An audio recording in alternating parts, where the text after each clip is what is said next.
अर्थव्यवस्था, भारतीय अर्थव्यवस्था। ठीक है, समझिए क्या होती है, पहले अर्थव्यवस्था को समझिए। अर्थव्यवस्था क्या होती है? किसी भौगोलिक क्षेत्र में उसके उपलब्ध संसाधनों से, ठीक है, भौगोलिक क्षेत्र जैसे मान लीजिए ये भारत है हमारा, ठीक है, तो किसी भौगोलिक क्षेत्र में उपलब्ध संसाधनों से या उन संसाधनों का प्रयोग करके या किसी भौगोलिक क्षेत्र में उपलब्ध संसाधनों का उपयोग करके वस्तु एवं सेवा का उत्पादन करना और उसे लोगों तक पहुंचाना और उसे लोगों में वितरण करना अर्थव्यवस्था कहलाती है।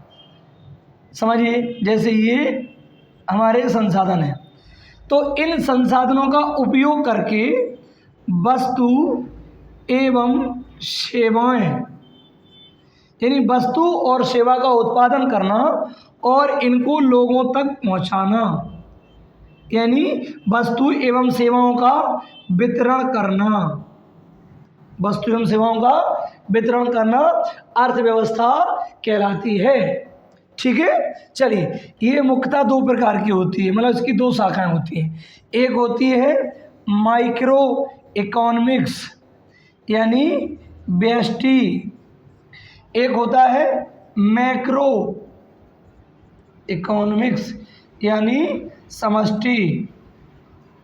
ठीक है, अब माइक्रो में किसका अध्ययन करते हैं और मैक्रो में किसका अध्ययन करते हैं, ये हम अभी समझेंगे। देखिए, समझ तो आ रहा है ना? देखिए, माइक्रो में हम क्या करते हैं कि माइक्रो में हम किसी एक निर्णयकर्ता का अध्ययन करते हैं। जैसे समझने के लिए मान लीजिए ग्राहक का अध्ययन करते हैं, एक दुकानदार का अध्ययन करते हैं, ऐसे इसमें अध्ययन करते हैं। यानी इसमें हम क्या करते हैं, एक उपभोक्ता का अध्ययन करते हैं, ठीक है, एक उपभोक्ता का अध्ययन करते हैं, एक उत्पादक का अध्ययन करते हैं, किसी एक फर्म का अध्ययन करते हैं आदि। इसी को हम बोलते हैं माइक्रो इकोनॉमिक्स। ठीक है, मैक्रो में क्या करते हैं, संपूर्ण अध्ययन करते हैं। जैसे मान लीजिए भारत का, ये हम भारतीय अर्थव्यवस्था पढ़ रहे हैं, तो पूरे भारत के अर्थव्यवस्था का संपूर्ण अध्ययन करेंगे। तो संपूर्ण अध्ययन में क्या होता है, जैसे मान लीजिए हम किसी गांव में गए थे, तो गांव में हमने किसी एक दुकानदार, एक व्यक्ति का अध्ययन कर रहे थे। ठीक है ना, ठीक, समझ में आ रहा है कि गांव में किसी एक व्यक्ति का, यहाँ पे पूरे गांव का अध्ययन करेंगे, मीन्स पूरे भारतीय अर्थव्यवस्था का अध्ययन करेंगे। तो कैसे करेंगे, तो इसके विषय क्या होते हैं, जैसे बेरोजगारी, जैसे जीडीपी, जैसे मुद्रास्फीति आदि। ठीक है, ये बेरोजगारी, जीडीपी, मुद्रास्फीति आदि मैक्रो इकोनॉमिक्स में हम पूरे गांव का अध्ययन कर रहे हैं।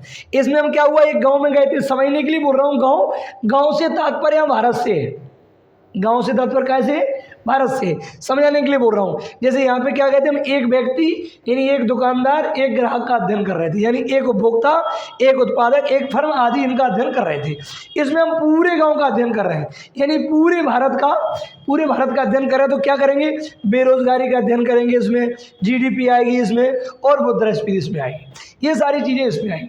ठीक है, कारक पूछ रहे थे आप, देख लीजिए, कारक बता दे रहा हूँ।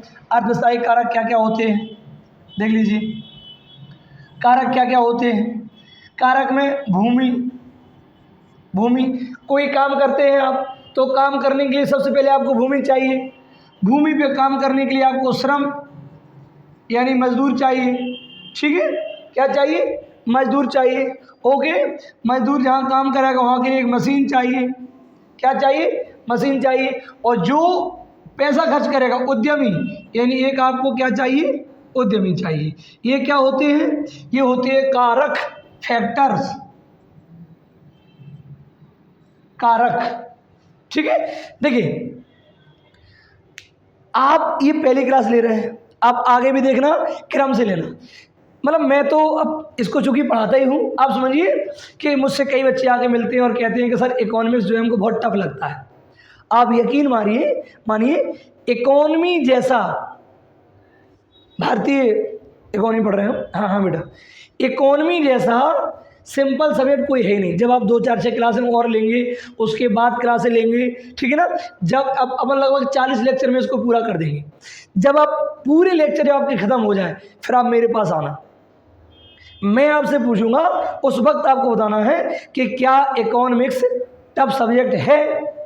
यकीन मानिए आपका आंसर होगा कि टफ सब्जेक्ट नहीं है।